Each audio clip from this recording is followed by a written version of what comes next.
Tuhan, inilah kami orang-orang yang berjanji mengasihi, mengiring Tuhan seumur hidup kami. Bukan oleh karena situasi kondisi, bukan oleh karena kami dalam kondisi yang baik atau kurang baik, tetapi musim demi musim kami lewati. Namun mata kami terus memandang kepada Kristus yang hadir. Dan kesetiaan-Mu yang menolong kami untuk boleh terus setia mengiring Tuhan. Memberikan kasih yang bulat. Mengiring Tuhan lebih dekat. Dan kami melihat bahwa Engkau akan memperlihatkan kebesaran dan kemuliaan-Mu kepada orang-orang yang berjalan bersama dengan Tuhan. Terima kasih, kami percaya hari ini hati-Mu disenangkan karena melihat sekelompok anak-anak Tuhan yang haus, yang merindukan Tuhan, mencari wajah Tuhan. Dan kami percaya Tuhan siap menjumpai mereka. Ya Tuhan, kami ada di sini. Hati kami adalah tanah yang subur. Kami siap menyambut Injil-Mu. Tuhan, bersabdalah, sampaikan isi hati-Mu sebebas-bebasnya. Jangan halangi sedikit pun ya Tuhan, jangan tahan. Kami ingin Engkau boleh semakin menyingkapkan diri-Mu kepada setiap kami. Terima kasih Tuhan, urapi hamba-Mu, sembunyikan dirinya. Bukan kata-kata manusia, tapi kata-kata yang Roh Kudus mau sampaikan kepada kami melalui kitab suci. Dan setiap urean-urean di dalamnya boleh menjawab setiap pergumulan kami hari ini. Terima kasih Tuhan, ini doa kami, inilah diri kami. Kami naikkan, kami mohon semuanya di dalam nama Tuhan Yesus. Kami berdoa, sama-sama kita katakan, amin. Baik, silahkan duduk kembali. Salam sejahtera kepada setiap saudara yang hadir dalam ibadah di dalam gedung gereja ataupun yang ada di rumah masing-masing. Saya menyapa saudara, yaitu Shalom. Senang sekali bertemu dengan saudara hari ini. Bapak Ibu, jemaat yang terkasih, gereja memberikan sebuah tema, yaitu judulnya adalah pelayan yang setia. Pelayan yang setia, yang terambil daripada Injil Lukas pasal 12. Bapak Ibu, sebelum saya akan mulai khotbah ini, saya akan memberikan saudara sebuah penjelasan singkat tentang Kristus, tentang Yesus yang adalah Tuhan dan Juru Selamat kita. Bapak Ibu sekalian, ada 6 momen penting yang terkait dengan Yesus Kristus. Saya ulang, ada 6 poin yang sangat penting yang melekat dalam diri Tuhan kita, Yesus Kristus. Yang pertama yaitu kita kenal yang namanya kelahirannya. Yesus datang ke dalam dunia, dia masuk, dia ada di dalam sejarah, dalam lintasan sejarah manusia. Kita kenal sama-sama, itu adalah namanya Natal, Christmas. Yang kedua yaitu, kalau pertama adalah kelahirannya, maka yang kedua adalah kehidupannya. Injil mencatat bagaimana Yesus selama di tengah-tengah dunia kurang lebih 3,5 tahun, dia melayani. Itulah rekaman kehidupan Tuhan Yesus. Ada banyak hal yang dikerjakan, yang dicatat dalam kitab suci, khususnya dalam Injil, sekalipun tidak semua direkam. Karena kalau direkam semuanya nggak muat mencatatnya. Dan yang ketiga adalah yang namanya kematiannya. Saya ulang, pertama kelahirannya, kedua kehidupannya, ketiga adalah kematiannya. Yesus, dia datang ke dalam dunia, dia mengerjakan misi Bapanya. Sampai puncaknya di atas kayu salib. Dia menebus hidupmu, dia mengampuni dosamu. Dan kemudian yang keempat, ada yang tahu jawaban keempat apa? Setelah dia mati, kemudian dia bangkit. Kebangkitannya. Saya ulang, ketiga keempat saya gabungkan, inilah sebuah karya yang klimaks. Yang Kristus lakukan. Dia mati, dia bangkit. Dia mengalahkan musuh yang paling besar yang manusia miliki, yang namanya dosa. Dia mengalahkan ketakutan yang paling besar yang umat manusia miliki. Itulah kematian. Kematian dan kebangkitan Kristus mengalahkan semuanya. Saya ulang, kelahirannya sama-sama katakan kelahirannya, kedua kehidupannya, ketiga kematiannya, yang keempat kebangkitannya. Tebak yang kelima apa? Kenaikannya. Sayang sekali banyak gereja kemudian lupa dengan kenaikan Kristus. Banyak saudaraku. Sampai-sampai kemudian saya mendengar ada satu gereja tidak mengadakan kebaktian kenaikan. Oh Tuhan Yesus, ampunilah gereja itu. Saudaraku, penting sekali. Tentu saya tidak akan mengupas tentang kenaikan Kristus. Momen yang sangat penting. Tetapi jangan lupa, ada poin yang keenam yang tidak boleh dilupakan. Yaitu apa? Kedatangannya. Bapak Ibu sekalian, 5 poin awal. Sesuatu yang dan. Sudah selesai. Sudah terjadi. Katakan 2000 tahun yang lalu. Tetapi poin yang keenam terkait dengan kedatangan Kristus untuk kedua kalinya. Sesuatu yang belum terjadi. Artinya apa? Hari ini Anda dan saya sedang menantikan kedatangannya. Itu sebabnya hari ini kita mau bersama-sama belajar tentang bagaimana saudara dan saya menyongsong, mempersiapkan diri kedatangannya yang kedua kali. Bapak Ibu sekalian, sayang sekali banyak gereja kemudian ada orang Kristen yang masih kurang paham dengan kedatangan Kristus.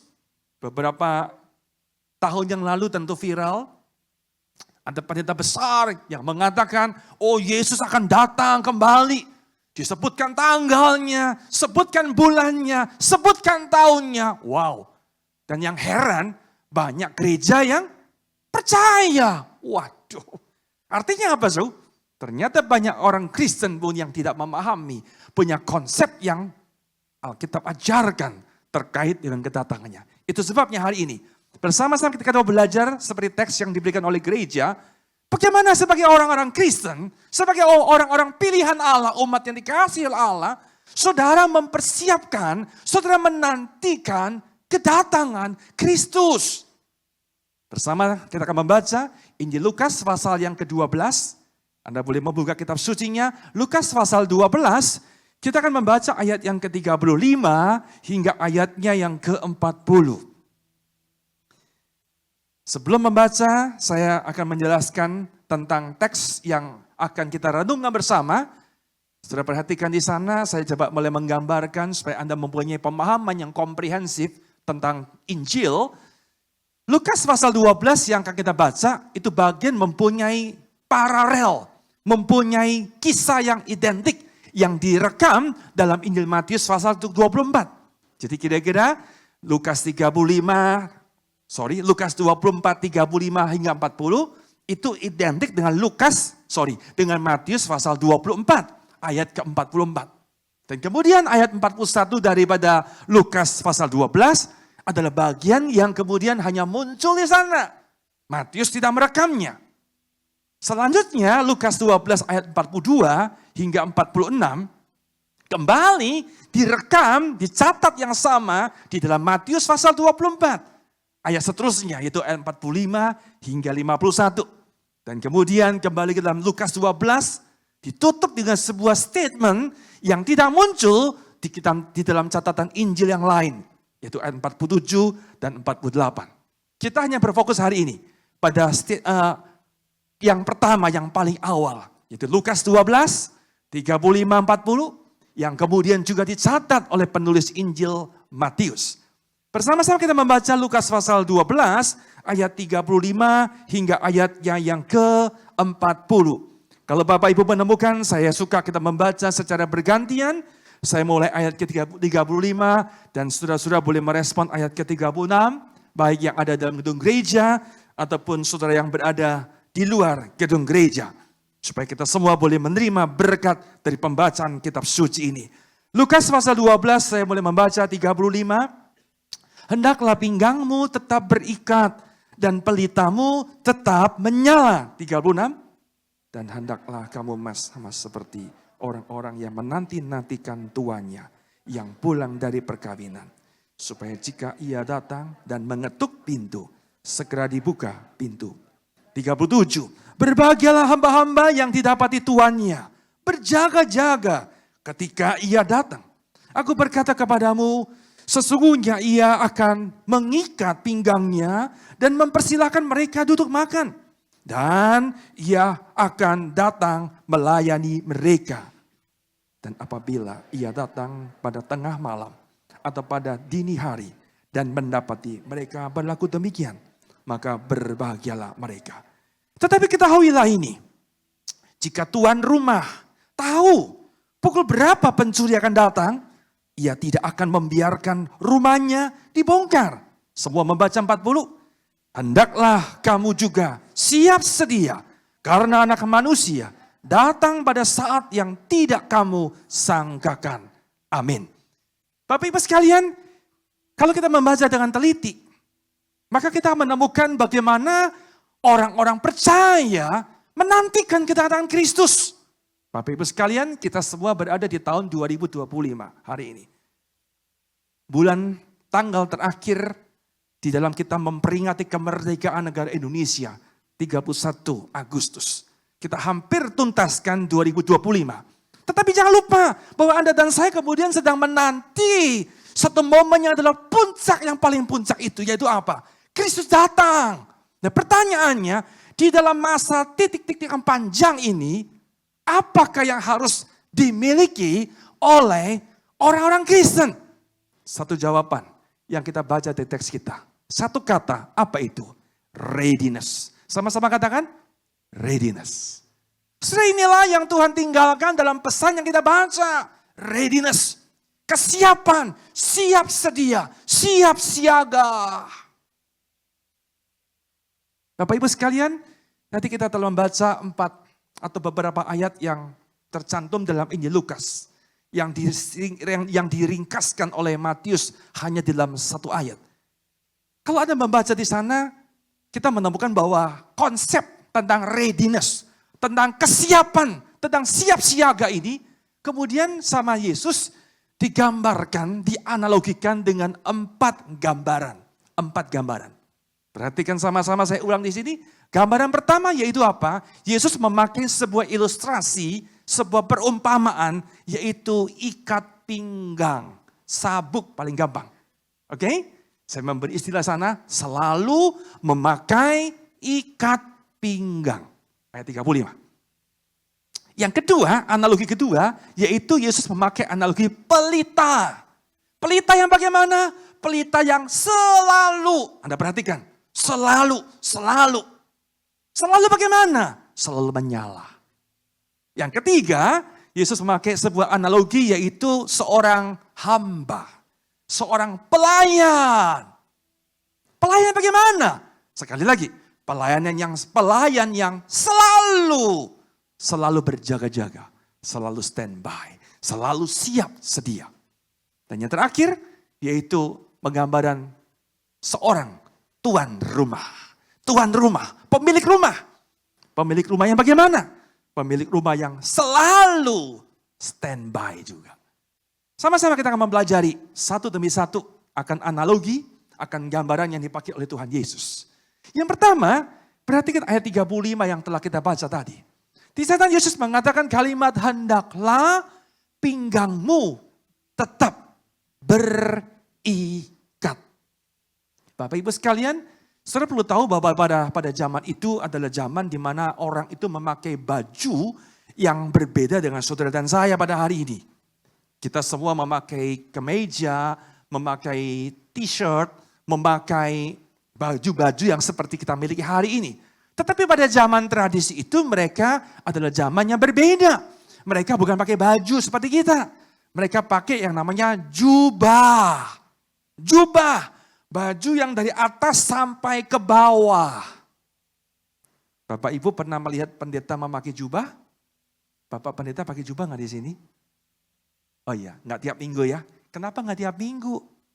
Menarik sekali saudaraku. Saya pernah lihat pakai jubah ya, hamba Tuhan pendeta pakai jubah. Sama saya juga pakai jubah kalau ada perjamuan kudus. Ada upacara gerejawi memakai jubah. Jubahnya panjang, biasanya warnanya hitam. Kainnya tebal, bahannya dari bludru. Berat saudaraku, berat. Saya mau jujur pada saudara, kalau saya memakai jubah itu tidak nyaman, tanda petik, tidak nyaman. Saya kalau khotbah suka jalan-jalan, maka kalau pakai jubah, waduh, gak nyaman saudara. Itu jubahnya panjang, berat. Saudara bayangin satu kali saya memimpin kebaktian pernikahan, penekuhan pernikahan gerejawi. Ini mempelai mengadakannya di mana? Di luar gedung gereja. Dan yang paling celaka di mana? Di pinggir pantai, saudaraku. Waduh, semua orang liatin saya, petugas hotel liatin semua. Ini orang salah kostum, saudaraku. Orang kalau di pinggir pantai bajunya warnanya cerah. Betul tidak, saudaraku? Saya hadir bajunya hitam, tebal lagi. Waduh, tidak nyaman. Panasnya luar biasa. Saya kenal beberapa gereja, kalau mereka mengadakan kebaktian, misalnya pemakaman di kuburan, gereja itu mempunyai tradisi, para pendetanya harus memakai jubah. Bayangin bagaimana itu. Tidak nyaman, saudara. Nah, Anda bayangkan, ini konteksnya pada hari itu mereka dalam kesehariannya. Bukan sebulan sekali, Ibu. Bukan hanya pimpin perjamuan kudus. Bukan hanya upacara gerejawi. Tanda petik. Masyarakat pada hari itu, mereka setiap hari memakai jubah. Itu sebabnya ketika mereka mau bekerja di ladang katakanlah, ketika mereka mau mengerjakan sesuatu yang membutuhkan ketangkasan, maka jubah itu biasanya kemudian digulung. Dari bawah digulung sampai ke atas, lalu biasanya diikat. Dengan apa? Dengan sabuk. Nangkap poin ini?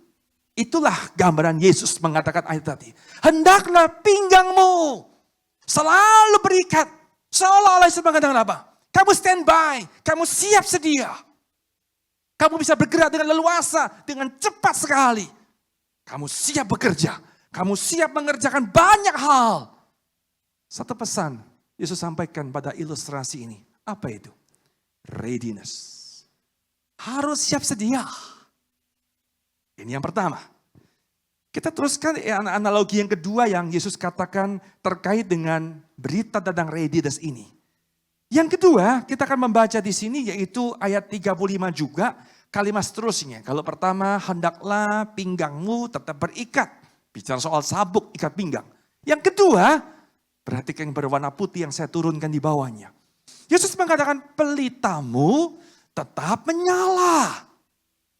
Setelah saya mau balik ke dalam kehidupan orang-orang pada zaman di mana kitab suci ditulis pada masa itu. Sesuatu yang relevan dengan mereka yang mungkin kita tidak bisa memahami konteksnya. Setelah pada zaman itu adalah zaman yang bukan seperti hari ini modern. Maka ketika malam tiba, setiap orang, setiap rumah, mereka harus menyalakannya namanya pelita. Gampangnya nyalain lampu. Kenapa? Saya katakan mereka bukan kota modern seperti kita. Di mana jalan raya penerangannya sangat terang. Oh tidak, saudaraku. Situasi gelap, listrik tidak ada. Maka setiap malam orang harus menyalakan pelita. Dan ketika mau tidur biasanya pelita dipadamkan. Dan kemudian orang tidur. Anda lihat konteksnya yang dibahas oleh Yesus. Bagaimana sikap kita menantikan kedatangan Kristus. Artinya apa? Saudara sedang menunggu quote unquote tamu yang datang di dalam rumah kita. Maka Yesus mengatakan, sementara kamu menantikan tanda petik tamu yang datang itu, kamu menantikan Kristus yang datang. Yesus katakan, pelitamu jangan padam. Artinya apa? Standby. Artinya apa? Siap siaga. Itu adalah analogi ketiga, analogi kedua yang Yesus kemudian munculkan dalam ilustrasinya. Pesan yang sama, readiness. Yang ketiga, kita menemukan analogi ketiga adalah terletak di dalam ayat yang ke-36. 36. Saya baca sekali lagi di sana dikatakan, dan hendaklah kamu sama seperti orang-orang yang menanti-nantikan tuannya yang pulang dari perkawinan, supaya jika ia datang dan mengetuk pintu, segera, garis bawah kata segera dibuka pintu baginya. Jadi ceritanya, Yesus memakai analogi pertama adalah sabuk ikat pinggang, kedua adalah pelita. Ketiga, analogi soal apa? Soal tuan, seorang tuan yang akan pulang ke dalam rumahnya, di mana kemudian ada hamba yang standby. Analogi ketiga, gambaran ketiga Yesus memakai gambaran seorang hamba. Hamba yang selalu standby. Saya akan mau ceritakan ayat 36 supaya Anda punya gambaran yang sangat komprehensif. Saudaraku, kira-kira Yesus mengatakan bahwa ada satu orang tuan, ya, tuan, seorang bos. Kemudian dia pergi menghadiri sebuah pesta perkawinan. Bapak Ibu perlu tahu bahwa pesta perkawinan pada zaman tradisi orang-orang Yahudi itu beda dengan kita. Semua culture berbeda. Biasanya mereka pesta bukan seperti kita. Kalau ada pesta resepsi, biasanya berapa lama? Kalau makan meja berapa lama? 2 jam, 3 jam. Itu paling lama ya. Lewat 3 jam anak-anak muda cabut. Maka orang suka sekarang adalah dengan standing party. Standing party paling menyenangkan. Datang, makan beberapa menit, kemudian shake hand dengan mempelai, kita bisa pulang. Hanya beberapa waktu, paling 1 jam, paling 2 jam paling lama. Nah hari itu, pesta perkawinan orang Yahudi itu bisa berjam-jam. Lama sekali. Bahkan sangat mungkin berhari-hari. Wah, ada yang menangkap ceritanya ya. Jadi Yesus mengatakan ada satu tuan pergi pesta. Mungkin berjam-jam sampai tengah malam, sampai subuh barangkali pulangnya. Atau di hari-hari berikutnya tuan itu baru pulang ke rumahnya. Yang menarik, hamba yang menjaga rumah itu. Hamba itu harus selalu standby. Harus selalu menunggu. Dia tunggu. Dia nggak tahu kapan pulang sang Tuhan pulang. Tetapi yang pasti, Tuhan itu pasti datang. Pasti datang. Sederhananya apa? Standby. Bapak Ibu sekalian, nanti saya ngobrol dengan seorang saudara, seorang bapak yang masih muda saya kira ya. Ngobrol-ngobrol di depan, saya didampingi oleh beliau sebelum ibadah mulai. Terima kasih, seorang escort yang sangat baik. Kemudian ngobrol-ngobrol, Bapak pelayanan di mana? Saya mulai berbicara panjang lebar. Saya pelayanan di satu lokasi yang banyak orang-orang dari Sumatera Utara. Kira-kira saya ingat 16 tahun yang lalu, saya pernah pelayanan diutus oleh gereja, pelayanan di Kota Medan, so. Saya pelayan Kota Medan, 16 tahun yang lalu. Wow, udah cukup lama, so. Padahal waktu itu saya baru menikah, anak baru 1 tahun umurnya, tetapi majelis mengutus, silakan kamu pergi. Pelayanan di sebuah pos, yang kemudian ceritanya adalah church planting. Hamba Tuhan selalu menyanyikan lagu, kemana saja asal di Jakarta, Bu ya? Oh tidak dong. Kemana saja aku siap sedia Tuhan. Karena pimpinanmu tidak pernah salah. Kota besar, kota kecil, dimanapun hamba Tuhan harus ready. Siap, sedia. Saya katakan siap. Walaupun baru married, anak masih 1 tahun. 1 tahun, saudaraku. Kami terbang pelayanan di Kota Medan. Ada sebuah cerita yang menarik. Satu kali saya ingat betul, saya pulang pelayanan bersama dengan istri. Hari itu saya pulangnya larut, kurang lebih jam 10 something, malam hari. By the way, saya bersyukur Tuhan memberikan kami seorang, katakanlah suster, seorang nurse yang sangat baik. Jadi dialah yang menjaga, menemenin anak kami yang masih kecil. Jadi suster yang sangat baik sekali. Nah satu kali saya pulang, saya tahu itu adalah udah jam 10 lewat sekali show. Karena saya tahu gereja, saya lihat culture di sana, di tempat saya pelayanan, itu kegiatannya selalu jam 7.30 malam. Saya juga nggak tahu kenapa. Itu ada jam apa membuat mereka sukanya 7.30. Entah itu mau rapat, entah itu mau komsel, entah itu mau kebagian doa, mau latihan. Pokoknya seluruh kegiatan malam hari selalu jam 7.30. Saya amati mereka sukanya pulang rumah dulu, makan dulu, mandi dulu, kemudian baru datang ikut aktivitas.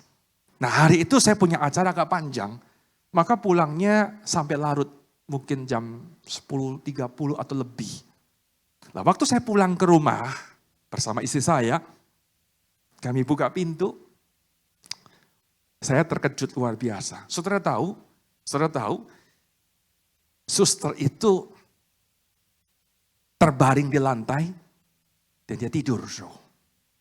Sementara anak saya yang usianya hari itu masih kurang lebih 4 tahun, 5 tahun, masih kecil. Dia duduk sendirian, kemudian di teman dia nonton televisi anak-anak. Saya berlangganan channel untuk anak-anak.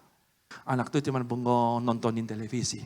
Sementara dia mendengar pintu dibuka, dia lihat papi maminya, langsung dia lompat. Sambil merengek dia mengatakan, Papa, ta sui ciao, ta sui ciao. Kira-kira ngomong, dia tidur, tak punya main sama wo. Sudah mengerti kita?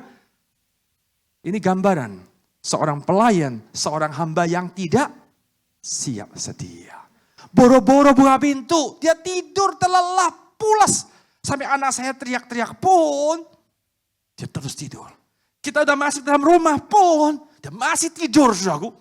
Tentu saya paham, pendeta yang baik hati. Saya tahu dia mungkin kelelahan, mungkin dia kurang sehat. Tapi jelas, ini gambaran apa? Ini pelayan yang tidak siap sedia. Bapak Ibu sekalian, Tuhan merindukan saudara dan saya adalah pelayan-pelayan yang siap sedia. Yang terakhir, gambaran terakhir. Kalau pertama saya ulang gambarannya adalah tentang sabuk, artinya kita harus selalu siap sedia kapanpun bekerja.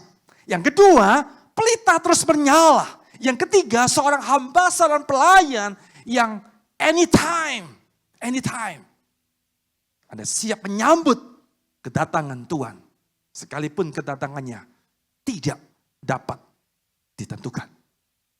Yang terakhir, gambaran dipakai oleh Yesus ayat 39, yaitu gambaran tuan rumah, pemilik rumah, yang bagaimana?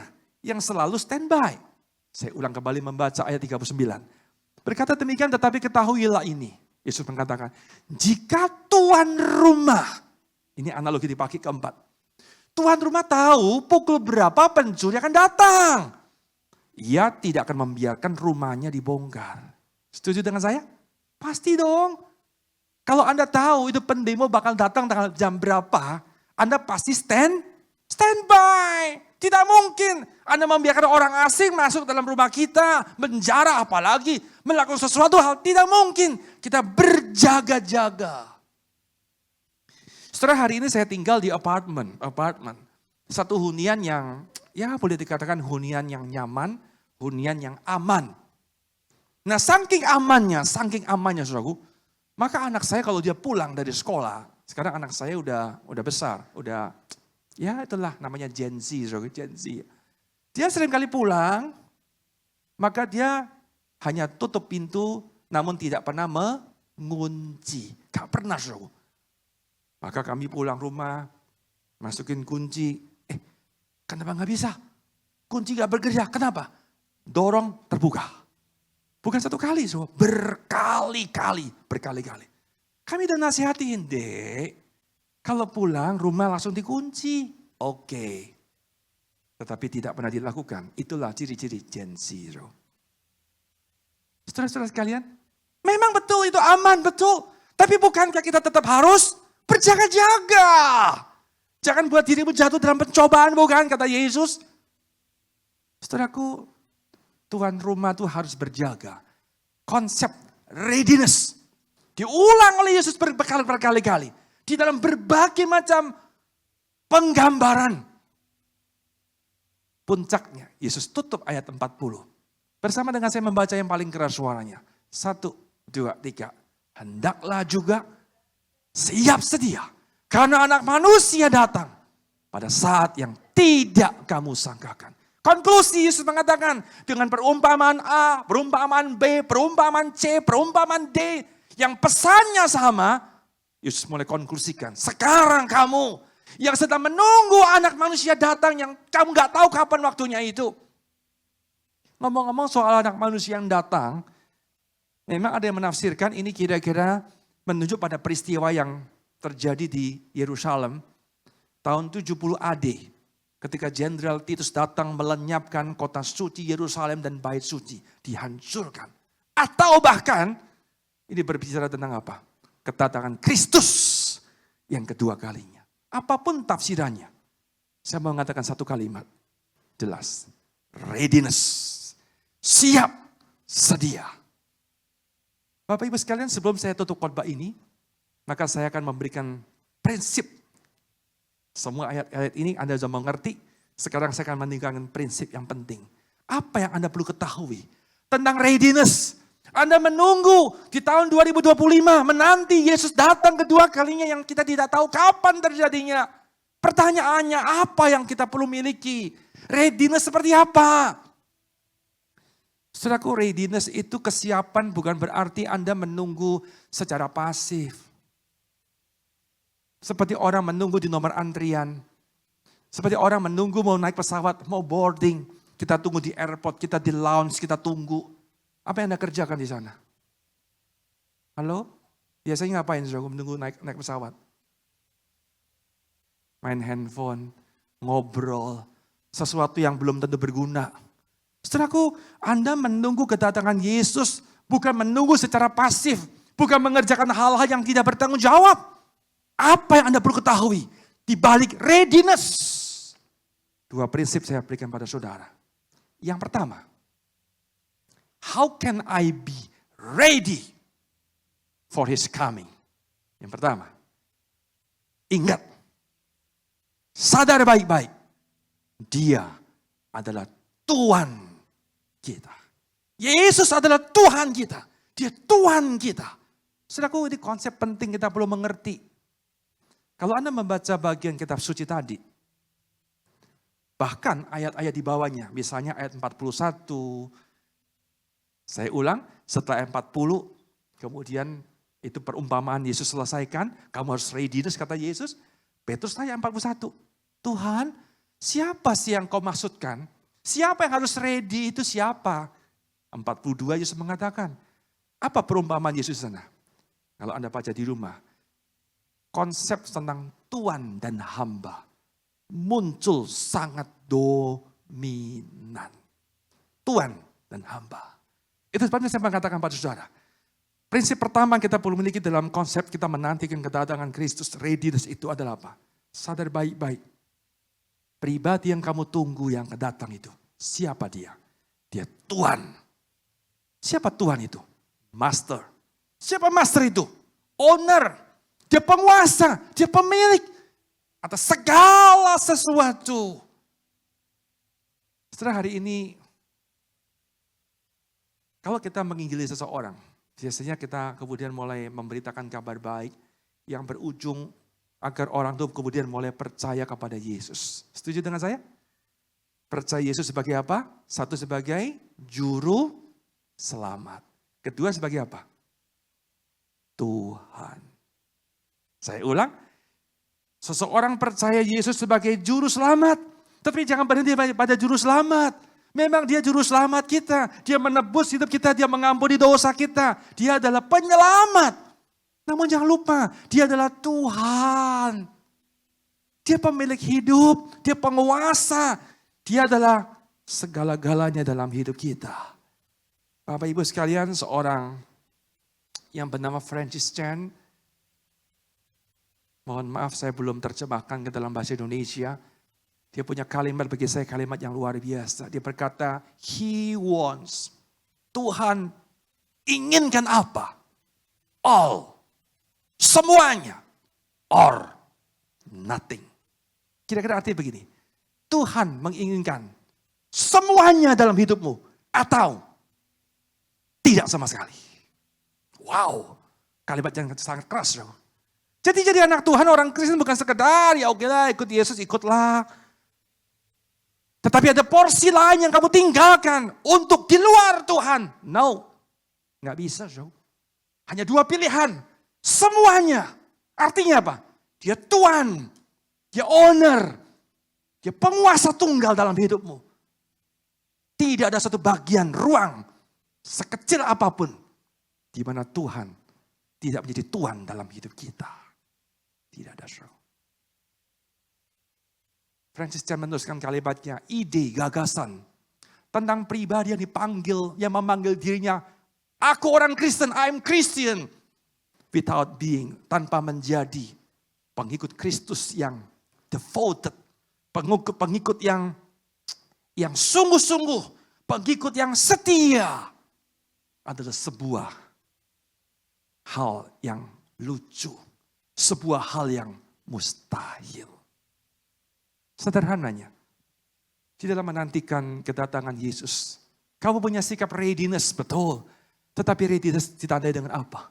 Kamu menyadari dia adalah Tuhan atas hidupku. Dia penguasa. Saya bukan menunggu pasif, tetapi betul-betul dia adalah Tuhan yang berdaulat dalam diri saya. Hari-hari ini saudara dan saya sedang di dalam situasi yang tidak baik-baik saja, saudaraku. Betul? Kecemasan, kekhawatiran. Tapi ingat, saudaraku, engkau punya Yesus yang adalah Tuhan yang berdaulat. Tuhan yang besar. Tuhan yang menguasai segala sesuatu dalam hidup kita. Maka penantian bukan penantian dalam keputusasaan. Tapi sebuah kesadaran dia adalah Tuhan. Dia Tuhan di dalam hidup kita. Bapak Ibu sekalian, saya pernah mendengar satu cerita. Seorang presiden Amerika yang bernama Jimmy Carter. Jimmy Carter. Presiden ini mempunyai keunikan yang berbeda dengan presiden-presiden yang lainnya. Apa keunikannya? Presiden Carter ini mempunyai hobi, yaitu dia suka tinggal di rumah-rumah rakyat. Suka nginep, saudara. Saya ulang, ini cerita yang menarik sekali. Maka dia suka tinggal di rumah-rumah rakyatnya. Ya barangkali untuk mengenal mereka, ya barangkali untuk membangun persahabatan sehingga dia tahu pergumulan rakyat yang dipimpinnya. Bapak Ibu bayangkan apa yang dirasakan oleh warga, oleh rakyat ketika presidennya tinggal di rumahnya, mau tinggal di rumahnya. Wah, rasa bangga, rasa terharu. Pertanyaan kedua, apa yang dilakukan oleh warga, oleh rakyat kalau diberitahu bahwa presiden akan tinggal di rumah kamu? Saya percaya rakyat rumah itu akan diperbaiki, akan dibersihkan, dibuat senyaman mungkin bagi sang presiden untuk tinggal di rumah itu. Hari ini, bukankah saudara dan saya sedang menantikan presiden di atas segala presiden? Dia Tuhan di atas segala Tuhan. Kristus yang akan datang. Dia mau berkunjung, quote unquote, di dalam rumah kita, dalam hidup kita. Kita menantikan kedatangannya. Pertanyaannya, apakah kita siap menyambut kedatangan itu? 36 ayat yang kita baca tadi. Segera membuka pintu. Pelayannya segera membuka pintu. Pertanyaannya, apakah saudara dan saya kemudian kita adalah orang yang segera menyambut, kita siap sedia. Atau jangan-jangan saya khawatir kita adalah orang yang kemudian menyembunyikan sesuatu. Anda sibuk mengatur banyak hal oleh karena Anda tidak siap menyambut kedatangan Kristus yang kedua kalinya itu. Saudara-saudara sekalian, ingatlah yang pertama, dia adalah Tuhan. Dia pemilik, dia owner atas segala sesuatu. Dia berdaulat atas segala hal. Yang kedua, apa yang kedua yang kita harus miliki di dalam readiness? Kalau pertama dia adalah Tuhan kita, Tuhan kita. Maka yang kedua, ingatlah kita adalah hamba-hambanya. Hamba-hambanya. Bapak Ibu sekalian, seorang hamba adalah seorang yang mengabdi kepada Tuhannya. Seorang yang mendedikasikan dirinya. Seorang yang hanya mendengar, listen, perintah daripada Tuhannya. Itu sebabnya dalam bagian yang kita baca itu atau bagian di bawah-bawahnya Anda melihat di sana, kita menemukan bahwa Yesus, Tuhan itu memuji hamba yang bagaimana? Hamba yang standby sampai larut malam. Tetapi mereka selalu berjaga-jaga.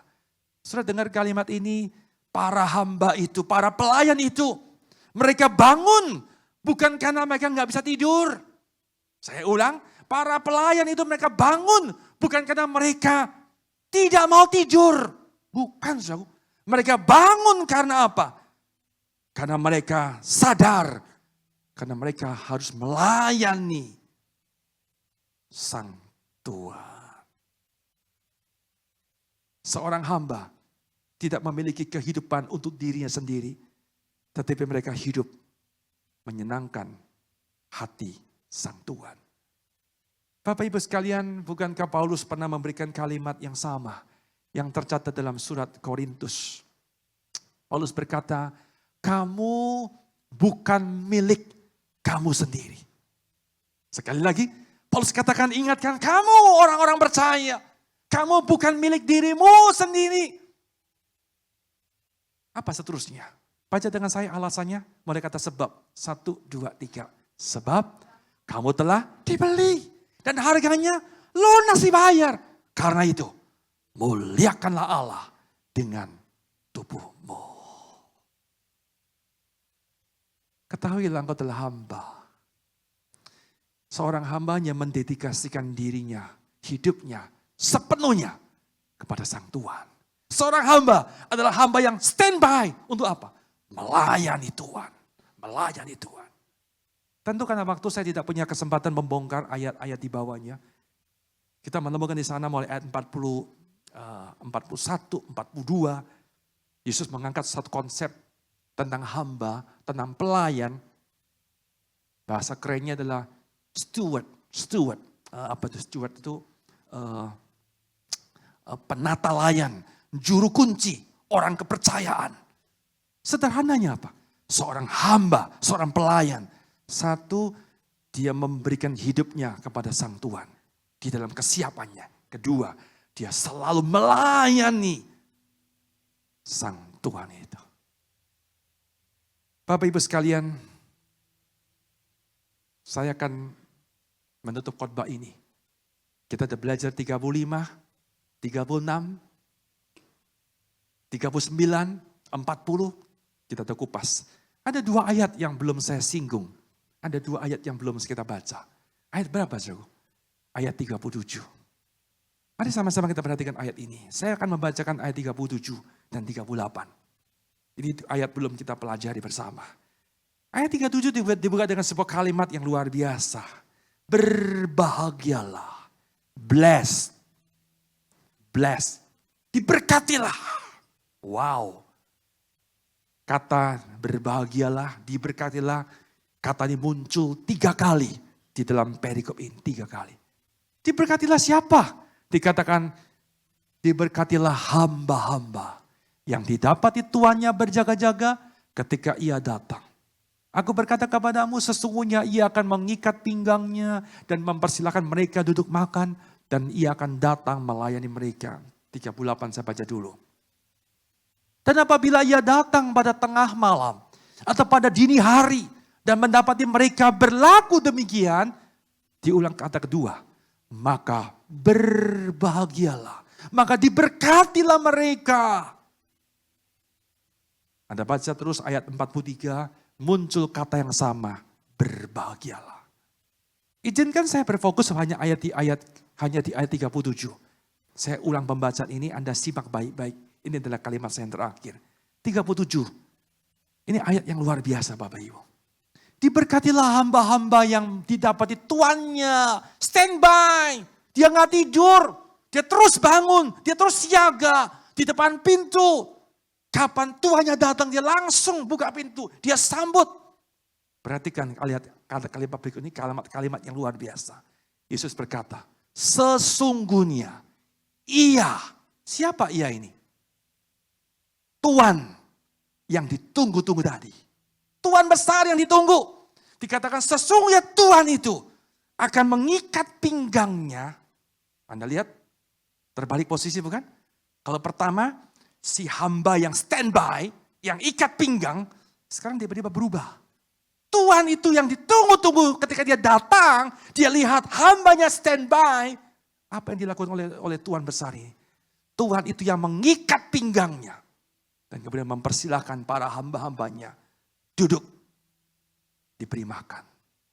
Dan ia, Tuhan itu, datang melayani para hambanya. Wow. Satu adegan, satu scene yang tidak pernah kita bayangkan, saudara. Luar biasa sekali. Pertanyaannya, apa arti ayat ini? Apa arti ayat ini? Saya tutup khotbah ini. Izinkan saya akan mengaitkan dengan Injil. Gospel connection. Gospel connection. Bapak Ibu sekalian, sebelum saya tiba dalam gospel connection, Anda masih ingat cerita soal suster yang tertidur tadi? Masih ingat?